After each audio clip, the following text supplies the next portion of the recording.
I had a request from someone who viewed my videos asking me to just film some of the trails that I put in with the Rippa R10.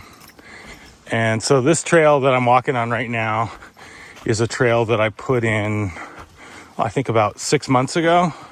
So I dug it in with the Rippa, and then I dragged it with a little homemade heavy drag harrow panel that was only about as wide as the blade when it's set on the narrow setting on the Rippa. And so I just dragged that by grabbing the chain in the bucket and dragging it behind me. It's a little bit awkward. I might put a drag point on the Rippa itself, on the track frame.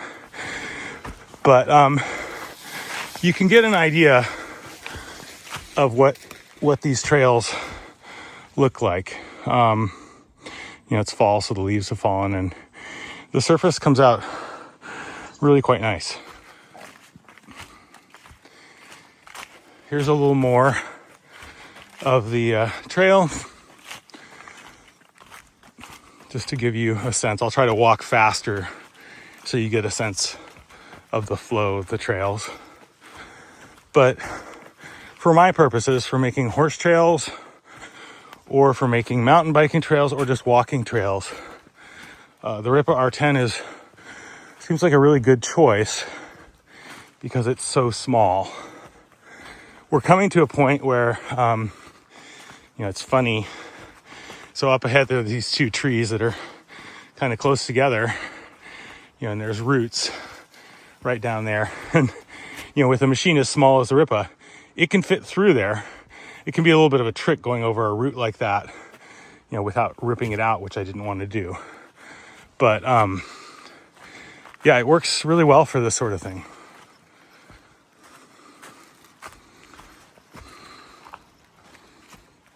So I wanted to show this trail because this is one that I put in all by hand using, power tools to cut stuff out of the way, and then using hand rakes. And I think it gives you a good sense of how the trails made by the machine are different. So like you can see in here, it's really hard to tell, I guess, in the video, but it's quite lumpy in here. And, because there's a lot of small roots from a hemlock that's right here. And this is the kind of thing where if I had put this in with the Rippa, I could reach over off the trail, grab some dirt, and pack it in around these roots to protect them a little bit more and also make the footing a little bit more even for the horses or for a bicycle. And, on this section, maybe if I film from lower, it'll capture it more. It's just kind of in general lumpier. And this is a trail that has been in now for like maybe 8 years. And so it's been used a lot, but there's features like this where you can't really see it, I guess, but there's like a big dip right there. And it would be so easy with the machine to come in here and, kind of fill that up a bit, and also just have the trail just a touch wider. Because right now, there's the center 12 inches that are kind of beat down, and then it's kind of lumpier on all the sides. So I think that might give you a sense of why I'm really happy with what the mini excavator can do. The other aspect is that putting in a trail like this by hand, it's like 10 times as much work, and it's totally brutal work. I'm not that young anymore. I'm 55 now, but it's really hard work to do by hand. Hard on the shoulders and hard on the back. And, with the mini excavator, it allows you to do so much, and you're not putting wear and tear on your own body. And honestly, you're using a very small amount of fuel. When I run the Rippa all day, it seems like I'm using like maybe 2 gallons or maybe 3 gallons tops of fuel. And that's for, running it like 6 to 8 hours, kind of semi-sporadically, I guess. But yeah, I just wanted to film this trail. So this was not done with the Ripa, and you can see how much more narrow and lumpy it is, I think.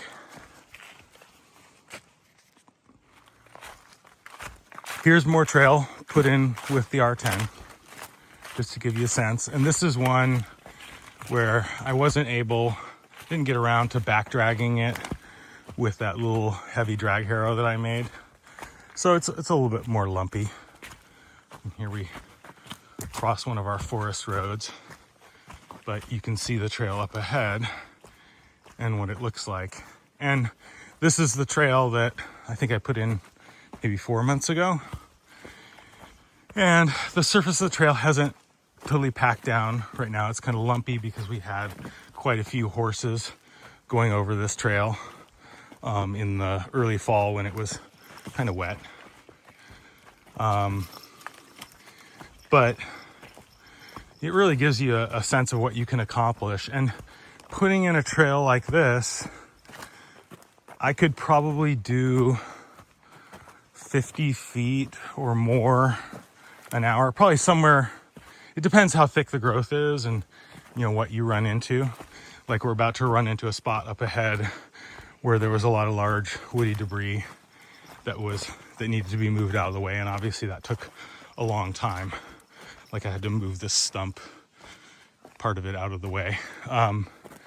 But you can really go pretty quickly. I think I'm probably underestimating 50 to 100 feet in an hour. I think, you know, in most of this terrain, I can probably do closer to 200 feet in an hour and have it be pretty much like this. So we'll keep walking just a little bit more so you can see it. And this is the kind of trail where by hand doing this cut and fill kind of trail on a side hill, it's brutal with a pick and a shovel. And with the machine, it's just so fast. So my plan with a trail like this is that in the spring, I'll re-drag it with the heavy drag and probably take a few rocks and roots out that have become obvious that they're annoying. But once I do that, I don't think there'll be any machine maintenance necessary. It'll be more, you know, occasionally blowing leaves off. I like to blow the leaves off in the fall. I've blown this trail because if there's a ton of leaves down on the trail, it can hide roots and rocks, and then the horses, you know, can trip. It's just a less pleasant ride for our clients. But yeah, this video should give you a pretty good sense of what these trails are like. And obviously your soil type really matters. If you're going through, like if you were in Connecticut, I suppose, and you know, you were going through really rocky terrain, I don't honestly know how much you'd be able to accomplish. But here, the soils are quite good. We're about to come to a spot where there's a rock that I would love to get out of the trail. So right here, there's just a big rock. You know, that rock is probably, I don't know, 500 pounds or 800 pounds. And if I could either route the trail around it or move it to the side, it would be super helpful for horses. Anyway, I just wanted to record this to give people a sense of what you can do with the machine, and, you know, not working terribly hard. I mean, I don't know what you would charge someone to put in trails like this on their property, but if you're doing it on your own property and can kind of putter around, it's absolutely fantastic. This is one more piece of video I wanted to shoot about doing the trails with the Mini. So this is a spot on the trail where I knew I was going to have water problems, and I put the trail in the summer and didn't know exactly where the water was going to end up. And so now I can see exactly where the water is, and I'll be able to come in here and basically make a catch drain up above and then route it through just a small piece of like 4-inch pipe or something on the trail, and then put some dirt over the top, and the drainage problem will be totally fixed, and then the trail will be an all-weather trail. But doing that with a shovel is just a massive amount of work and really unpleasant. Here's that you can see the standing water. And so later in the winter, this will probably actually be moving, trickling water. It's not a lot of water, but it will consistently be here.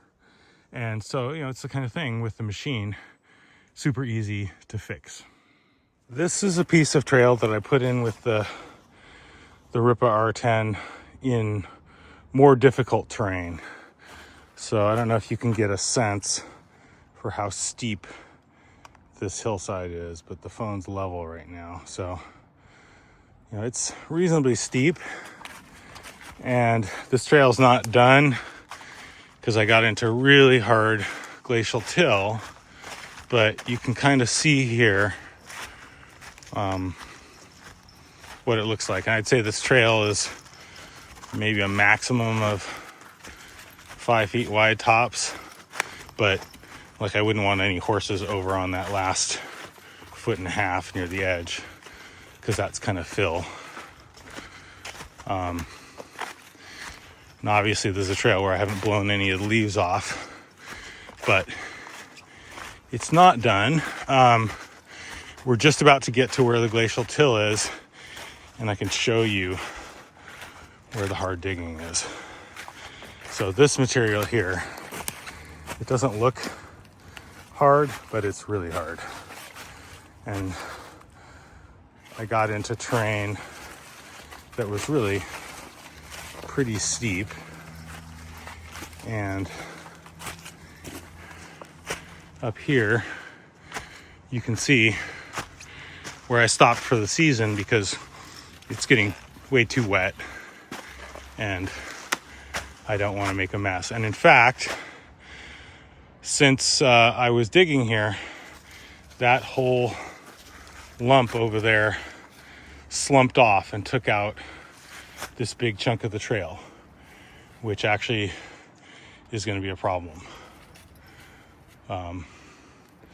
But once I get it cut in, the trail will last pretty well.